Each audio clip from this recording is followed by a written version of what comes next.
Бүгін 20 сәуір, сағат 11-де келдім. 6 сағат жұмыс істеймін. Сағат 6-ға дейін. 11 сағатымды бірдеңке қылып аяқтауым керек.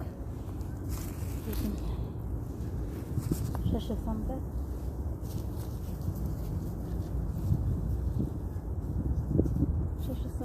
Аяқтауым керек абыроймен.